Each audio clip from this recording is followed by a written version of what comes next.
1947માં દેશ આઝાદ થયો, 1952માં ભારત દેશને પહેલી ચૂંટાયેલી સરકાર મળી। એ સમયને જો આપણે બાદ કરી દઈએ, જવાહરલાલ નહેરુના પ્રધાનમંત્રી તરીકેના એ સમયને બાદ કરી દઈએ અને માત્ર ચૂંટાયેલી સરકારોનો ઇતિહાસ જોઈએ તો નરેન્દ્ર મોદીએ દેશમાં સૌથી વધારે લાંબા સમય સુધી શાસન કરનાર પ્રધાનમંત્રી તરીકે આજના દિવસે ઇતિહાસ બનાવ્યો છે। શરૂઆતમાં કરીશું એના વિશે વાત। નમસ્કાર, આપની સાથે હું દેવાંશી।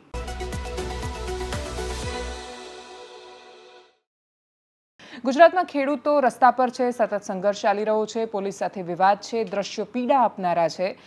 ખૂબ નાના બાળકોને અને સ્ત્રીઓને જ્યારે મારવામાં આવે, પોતાના અધિકાર એ જે એમને લાગે છે એવી અપેક્ષા સાથે જ્યારે રસ્તા પર હોય, સંવાદ માધ્યમ ન બને અને જે તસવીરો આવે બહુ જ પીડા આપનારી હોય છે।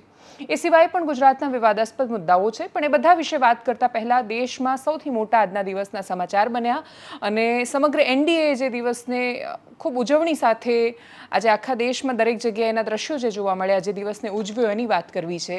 12 વર્ષ પૂરા થયા છે પ્રધાનમંત્રી નરેન્દ્ર મોદીને। 1952થી લઈને 64 સુધી જવાહરલાલ નહેરુના કાર્યકાળ પછી અત્યાર સુધી જવાહરલાલ નહેરુ પછી બીજા નંબર પર પ્રધાનમંત્રી તરીકે લાંબો સમય પસાર કરનાર નરેન્દ્ર મોદી હતા અને હવે એ આ દેશના પહેલા એવા પ્રધાનમંત્રી બન્યા છે જેણે સૌથી વધારે દિવસો સુધી દેશ પર શાસન કર્યું। આ દેશને શું મળ્યું એમના થકી અથવા 12 વર્ષના શાસનકાળના લેખાજોખા કાઢવા જઈએ અને માત્ર ઉપર છેલ્લા દ્રશ્યો કે તસવીરો જોઈએ તો શરૂઆત સામાજિક જે ફાયદા થયા, સામાન્ય માણસ સુધી શું પહોંચ્યું એનાથી શરૂઆત કરીએ।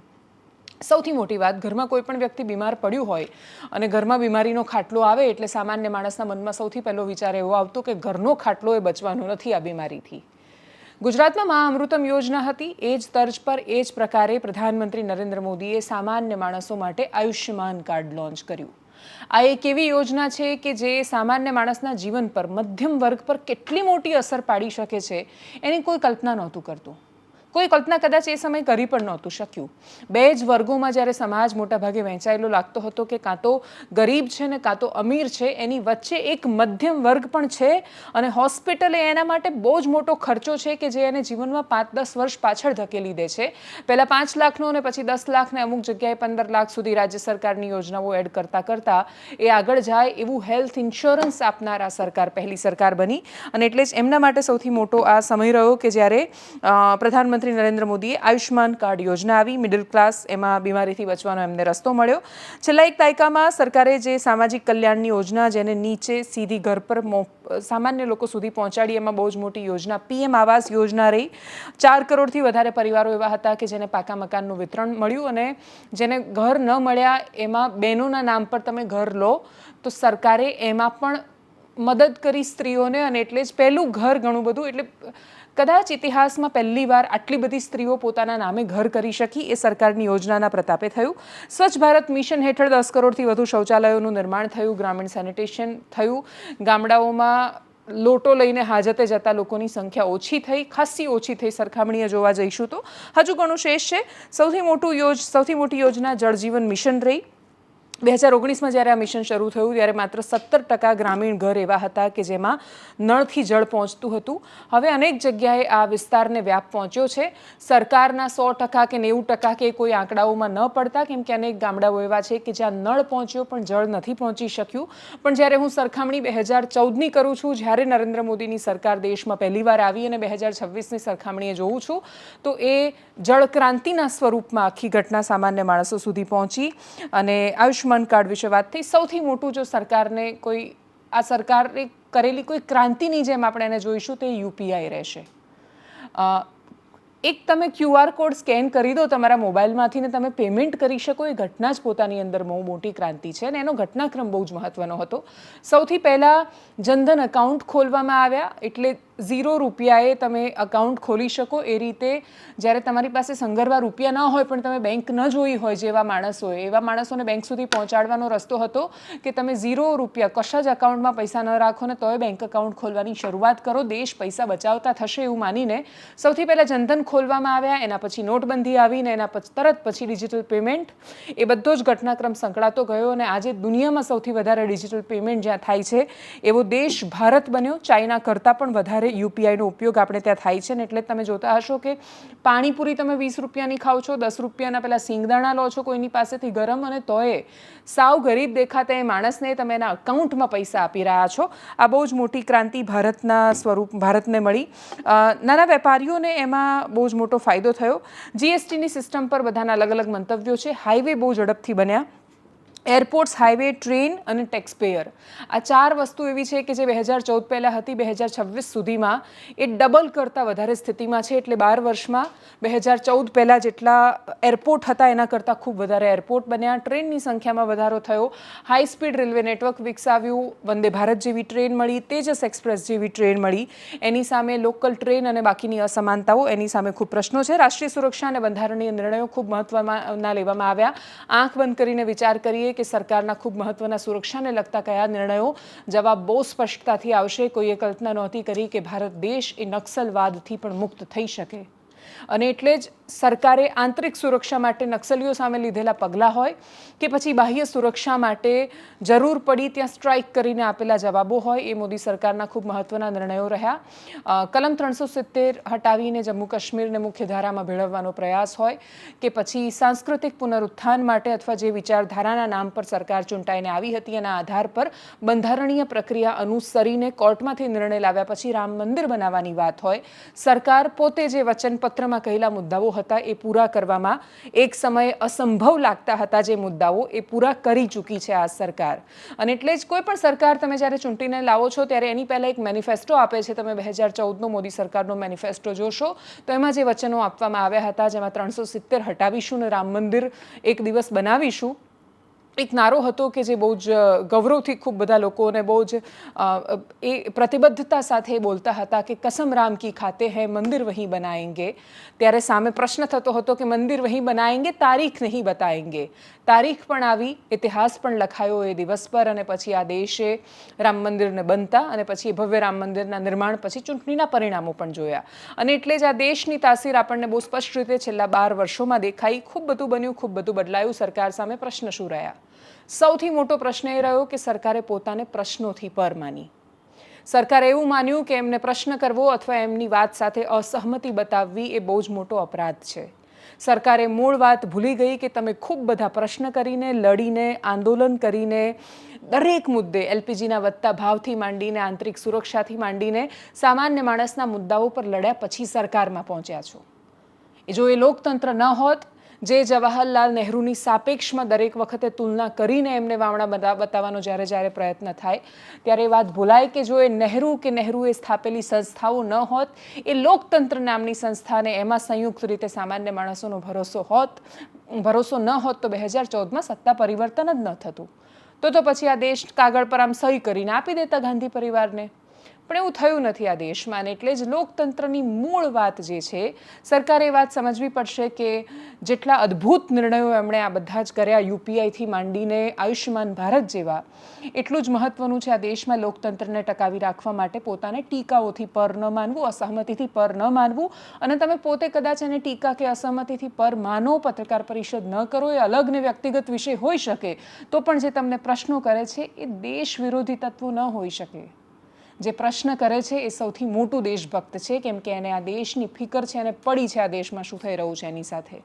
સરકારની બહુ જ મોટી ઉપલબ્ધિ, ટેક્સ પેયર ખૂબ વધ્યા. એટલે આપણે ત્યાં જે કરદાતાઓ હતા એની સંખ્યામાં બહુ જ વધારો થયો અને સરકારે છૂટ બહુ આપી. એટલે 12 લાખ સુધીની ઇન્કમ પર કોઈ ટેક્સ ન લાગતો હોવા છતાં આ દેશમાં કરપાત્ર આવક ધરાવતા લોકો વધ્યા.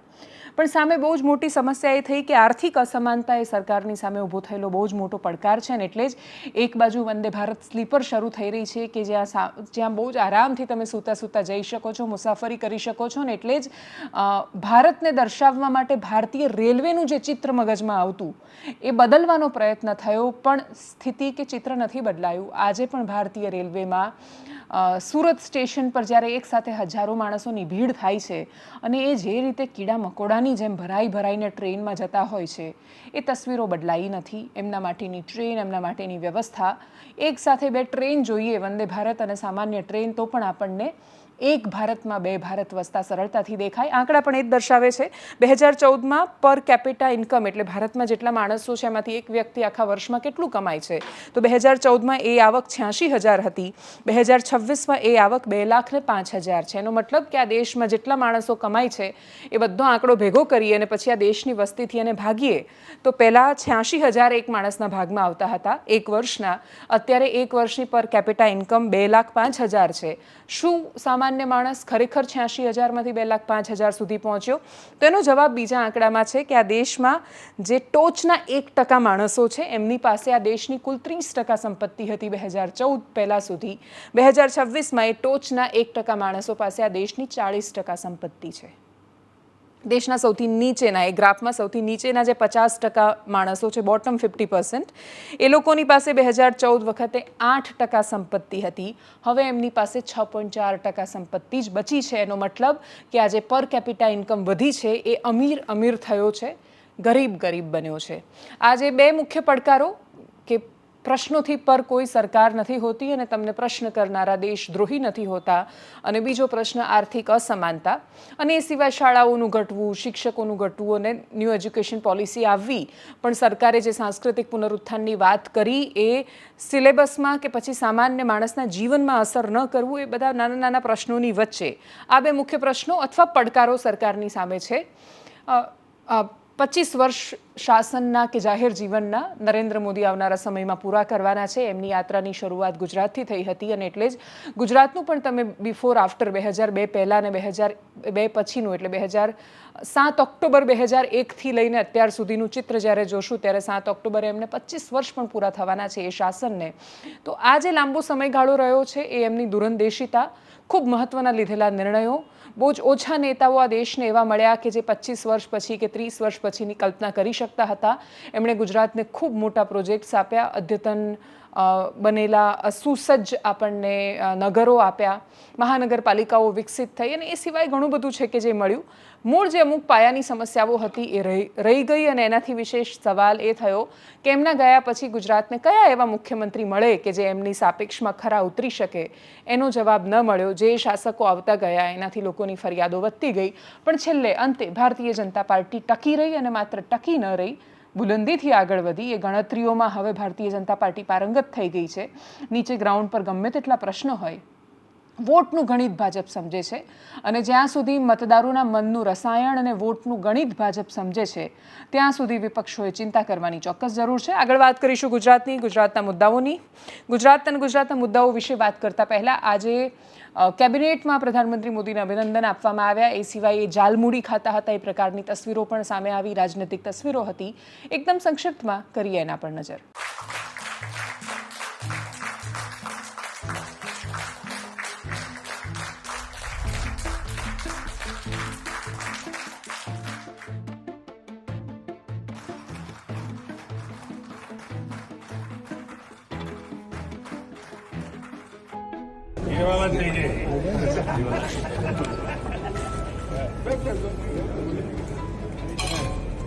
Thank you.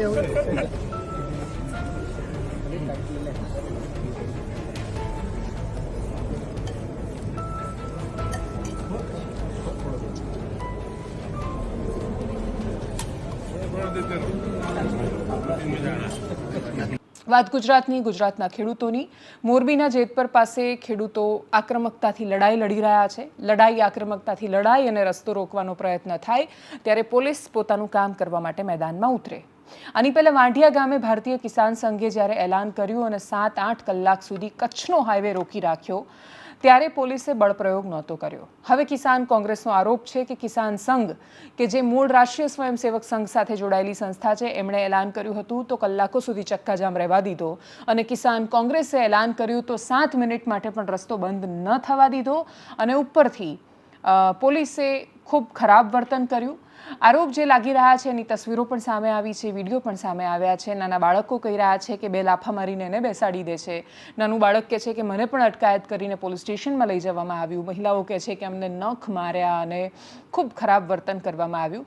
ખેડૂતો શું કહી રહ્યા છે? વીજ લાઇનના થાંભલા નખાઈ રહ્યા છે. એમાં એમની મુખ્ય અને સરળ માંગ એ છે કે બજારની કિંમત જે જમીનની છે એની સામે તમે જ્યારે એક થાંભલો નાખી રહ્યા છો અને બહુ જ મોટી મોટી વીજ લાઈન નખાઈ રહી છે, એટલે એક થાંભલો એટલે પેલો એક ઊભો આટલો પાતળો થાંભલો નાખવાની વાત જ નથી. આ વીજ લાઈન પસાર થવાના બહુ જ મોટા થાંભલા નાખવાની વાત છે. અને આટલા કેવીની લાઈનો જ્યારે પસાર થતી હોય ત્યારે ખેડૂતના ખેતરનો બહુ જ મોટો હિસ્સો એવો છે કે જે એના વપરાશમાં નથી આવવાનો, એટલે એનો ઇમ્પેક્ટ એરિયા એસેસમેન્ટ જે છે એ પ્રોપર નથી થયું. અને જ્યારે તમે એ કેટલા ક્ષેત્ર પર અસર કરી રહ્યો છે એ થાંભલો, એ કર્યા વગર એની બજાર કિંમત સાથે એને સાંકળ્યા વગર તમે જ્યારે એને તમારા મન પ્રમાણે વળતર આપી દો છો ત્યારે ખેડૂત માટે જમીન એ બહુ જ ઇમોશનલ વિષય પણ છે. એ વારસામાં આપવાની છે, એને વારસામાં મળી એવું ઈચ્છે છે કે એ એમાં ઉમેરે કે ન ઉમેરે, આમાંથી તો કશું ઓછું કરીને હું મારી આવનારી પેઢીને નહીં આપું. એટલે જેને વારસામાં જમીન મળી એ લોકો એટલી જમીન અત્યારે ખરીદવા જાય તો સક્ષમ નથી ખેડૂતો એટલા, અને એટલે જે પોતાના દીકરાને ઓછી કરીને કેમ આપે, અને એ ઓછી કરીને આપે તો સામે એને એટલું વળતર મળવું જોઈએ કે એ પ્રકારે એ જ વિસ્તારમાં એ બીજી કોઈ જગ્યાએ જમીન લઈ શકે.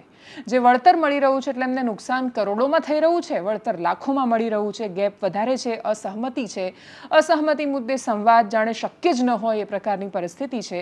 પોલીસના બળ પ્રયોગ સામે પ્રશ્નો છે, એમના પર લગાડેલા આરોપ છે, અને જ્યારે કોર્પોરેટ્સ હોય, કોંગ્રેસ બહુ જ સરળતાથી કહી રહી છે કે આ તો કંપની સરકાર જેવી સ્થિતિ છે, દમનકારી સરકારની નીતિ છે. કોંગ્રેસ, આમ આદમી પાર્ટી સહિતના વિપક્ષો પણ મેદાનમાં છે, પણ એ બધા મેદાનમાં છે એનાથી વિશેષ વાત એ છે કે ખેડૂત જાતે મેદાનમાં છે, અને એકલો પુરુષ ખેડૂત મેદાનમાં નથી. ખેતી જ કદાચ એકમાત્ર એવો વ્યવસાય છે કે જ્યાં બહુ સમાનતાથી કામ થાય છે, ત્યાં શ્રમમાં પણ ખાસા ખરા અંશે સમાનતા હોય છે, એટલે સ્ત્રી અને બાળકો પણ સમાનતાથી એ આખી વાતમાં અત્યારે મેદાને છે. શું કહ્યું ત્યાં ગ્રાઉન્ડ ઝીરો પર, શું કહી રહ્યા છે સાંભળીએ એમને. હા, થાંભલો આવે ને એટલે 50 વીઘામાં હાલની તારીખમાં અમારે 7.5 કરોડની નુકસાની છે, 50 વીઘા લેખે. તો એવી તો 200-500 વીઘા જમીન ખાલી અમારા ગામમાં છે. હું મારા ખેતરમાં ગયો તે મને 2 લાફા મારીને 2 સાડી દીધો.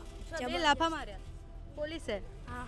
અચ્છા, અને પછી ડિટેન કરીને ક્યાં લઈ ગયા? માળિયા પોલીસ ચોકી લઈ ગયા. અને ક્યારે છોડ્યો તને? 7 વાગે. વિરોધ તો ઘણા સમયથી ચાલી રહ્યો છે, પણ કંપનીના માણસો અઠવાડિયાથી અહીંયા આવી રહ્યા છે અને જબરજસ્તી એ 2 ખેતરમાં થાંભલા નાખવાનું કામ થઈ ગયું છે. મેન મુદ્દો અદાણીના લોકો જ છે, અદાણી કંપનીવાળા, જેના કહેવાથી ને આ બધું શાસન બધું ચાલે છે.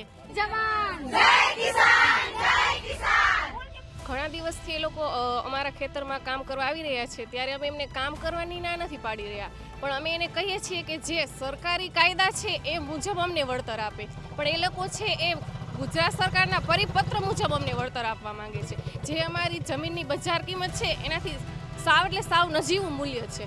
તો પછી એ લોકો અમને મારવા માંડ્યા જેમ આવે. પછી અમે ના પાડી, જેન્ટ્સ લોકોને ના પાડી તમે ન અમને મારતા. તો લેડીઝ આવ્યા, લેડીઝ એમને ચાર લેડીઝે મને પકડી. અમે અમારી માલિક कुछ नहीं बोला है. अरे अब आप उनके बात प्रतिनिधि को कैसे बात कर सकते हाँ? हैं? उनसे बात हुई है हमारी. हाँ, मेरा भाई का ही है खेत. यहाँ पे तो नहीं है, मैं खेलता हूँ ने. हम बात वो करते खेतर हैं। मैं खेलता हूँ. सर हम बात એમ करते નહીં, हैं। वो ये सर आया ही नहीं है. वो खेतर तो मैं खेलता हूँ. મારે જે ખેતર 15 વીઘા છે એમાંથી મારે આવે છે 6 વીઘામાં કાર અને થાંભલો છે. પોલીસ કેટલી પોલીસ આવે છે ભેગી આ લોકોની સાથે? 200 300 પોલીસ હોય છે. જે 1 મહિનાથી અમે મતી કપા ઉગી ગયેલ કમ્પ્લેટ છે, તો એના ઉપર હિટાજી, જેસીબી, ટ્રેક્ટર ને ફેરવી નાખ્યા. જેમ સરકાર માટે વિવિધ પડકારો છે, એમાં મુખ્ય વાત એ છે ઇમારતો બનાવવાથી સંસ્થાઓનું નિર્માણ નથી થઈ જતું. ખાલી તમે ઇન્ફ્રાસ્ટ્રક્ચર બનાવતા જાઓ એનાથી ઇન્સ્ટિટ્યૂટ નથી બની જતી. ચરિત્ર નિર્માણ બહુ જ મોટો શબ્દ છે. ચરિત્ર નિર્માણમાં એક બહુ જ મોટી વાત એ છે કે તમને જાહેર જીવનની મર્યાદા અને શરમ એ બધાનો અહેસાસ હોવો જોઈએ. તમારી સામે કોઈ આંગળી ચીંધે તો તમને ફરક પડવો જોઈએ કે અમારી સામે ઊભો થયેલો આ અવાજ છે. બિરસા મુંડાની પુણ્યતિથિ હતી ગઈકાલે, અને એ દિવસ પર એક એવો કિસ્સો સામે આવ્યો કે જેણે અનેક પ્રશ્ન કર્યા. આમ આદમી પાર્ટીના નેતા યુવરાજસિંહ જાડેજા એમણે પત્રકાર પરિષદ કરી અને પછી એમણે આરોપ લગાવ્યા કે એક જ પિતાના 2 પુત્રો પણ 2 અલગ અનામત કેટેગરી કેવી રીતે હોઈ શકે. એટલે આપણે ત્યાં નિયતિને ને કર્મને સમજાવતું બહુ જ સરસ મજાનું ભજન છે કે કરમનો સંગાથી રાણા તારું કોઈ નથી. એમાં એવું આવે છે કે એકરે પથ્થરના 2 ટુકડા, કે એક શિવજીનો પોઠિયો ને બીજો ધોબીડાને ઘાટ. પણ એવું કર્મનો સિદ્ધાંત સમજાવવામાં થઈ શકે. જીવનમાં તમે કદાચ 2 માણસો અલગ અલગ સરનેમ લગાવી શકે, એની જાતિ જે વ્યવસ્થાના આધાર પર નક્કી થયેલી છે category, general, SC, ST, OBC, એ ન બદલાય. એ તો જે પિતાની હોય એ જ આવે એને વારસામાં લેવી જ પડે, શક્ય જ નથી. એવું કઈ રીતે હોય કે એક પિતાને 6 સંતાન હોય, એમાંથી 5 ઓબીસી હોય ને એક એસટી હોય? એક ઓબીસીના સર્ટિફિકેટ પર સરકારી નોકરી કરે, એક એસટીના સર્ટિફિકેટ પર સરકારી નોકરી કરે. પણ આવું થયું. આના આધાર પર અમદાવાદ મ્યુનિસિપલ કોર્પોરેશને નોકરી આપી. આના આધાર પર એક વ્યક્તિ ઇલેક્શન કમિશન થકી ચૂંટણીમાં લડ્યું. અલગ અલગ ટીવી ચેનલે જ્યારે ઇન્ટરવ્યૂ કર્યો ગામના સરપંચનો, તેમણે કહ્યું કે અમારા ગામમાં તો આદિવાસીની વસ્તી જ નથી. એ સિવાય જ્યારે ડેટા વસ્તી ગણતરીનો જોવામાં આવ્યો તો એક એવું ગામ કે જ્યાં આખા વિસ્તારમાં કોઈ જગ્યાએ એ આખા ગામમાં એક પણ આદિવાસી નથી, ત્યાંથી એ વ્યક્તિ એસટીના સર્ટિફિકેટ પર નોકરી કરે છે.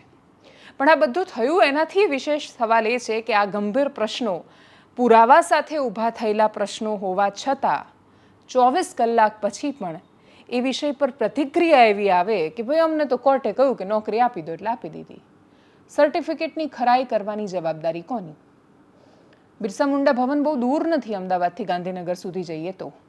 વાત બિરસા મુંડા ભવનની જ છે અને વાત બિરસા મુંડાની પુણ્યતિથિના દિવસે જ થયેલી આ વાતની છે. ત્યારે પ્રશ્ન એ છે કે આજે પણ સર્ટિફિકેટ ખરાઈના નામ પર જેન્યુન સાચા આદિવાસી એ પીડાઈ રહ્યા છે, એ લિટરલી પીડાઈ રહ્યા છે. તમે રાઠ પ્રદેશમાં જાઓ, તમે કવાંટની આજુબાજુના વિસ્તારોમાં જાઓ, ત્યાં પાસ થયેલા છોકરાઓની સ્થિતિ જુઓ તમે.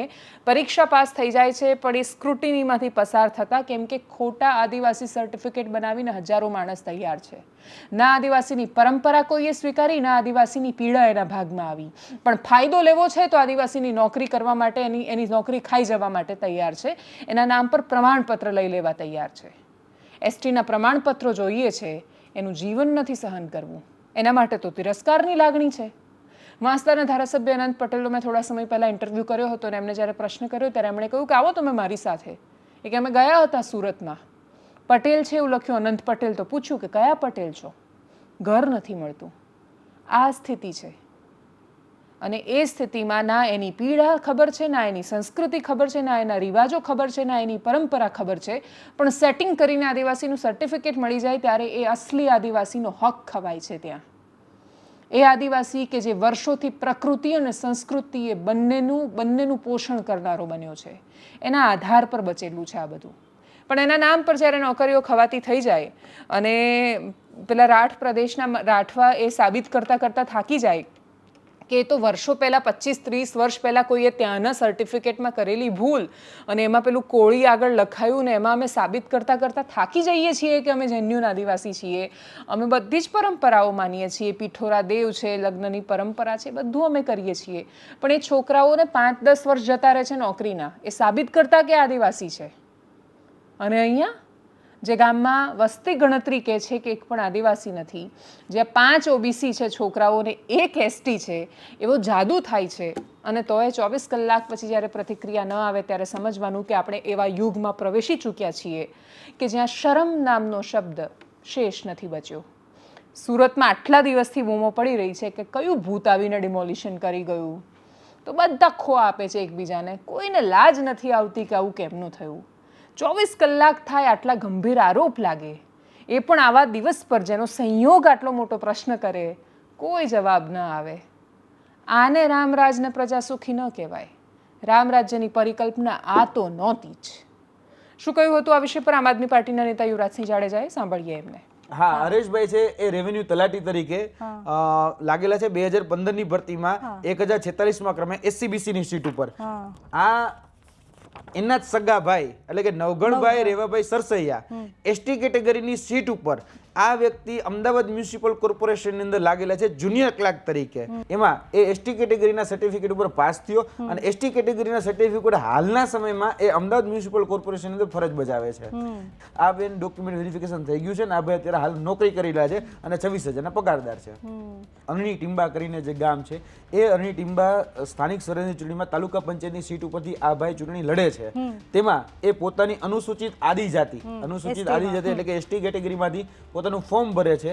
તો રાજ્ય ચૂંટણી પંચ જે છે એની પણ ભૂલ થાય. રાજ્ય ચૂંટણી પંચ છે એ પણ શું તપાસ નહીં કરતું હોય કે ખરેખર આ ઓરિજિનલ આદિવાસી છે કે નહીં. સર્ટિફિકેટ એ બર્થ સર્ટિફિકેટમાં પણ તમામ લોકોના જે 6 ભાઈઓ છે એ 6 ભાઈઓના બર્થ સર્ટિફિકેટમાં પણ બેન ઓબીસી જ એ દર્શાવેલું છે. એના પિતા એટલે કે રેવાભાઈ સરસૈયા છે તો એ રેવાભાઈ સરસૈયા પોતે પણ પોતે પણ ઓબીસી કેટેગરીમાં છે. કુટુંબિક પરિવાર જે છે ને એ 6 ભાઈઓ અને એક બેન છે. હવે 6 ભાઈઓમાં 5 ભાઈઓ ઓબીસી હોય અને એક એસટી, એવું કોઈ દિવસ બની શકે? આવું ન બની શકે. અને ખાસ કરીને નોકરી લેવી હોય ત્યારે કોઈ પણ વ્યક્તિ એસટી થઈ જાય, આ તો ક્યાંક ને ક્યાંક આદિવાસી સમાજના જે ખરેખર હક અધિકારો છે એની પર તડાપ મારવાનું કામ છે. એનાલિસિસમાં અત્યારે બસ આટલું જ. જો આપ અમને યુટ્યુબ પર જોઈ રહ્યા છો તો સબસ્ક્રાઇબ કરો, ફેસબુક પર જોઈ રહ્યા છો તો ફોલો કરો, વિડીયોને શેર કરો. નમસ્કાર.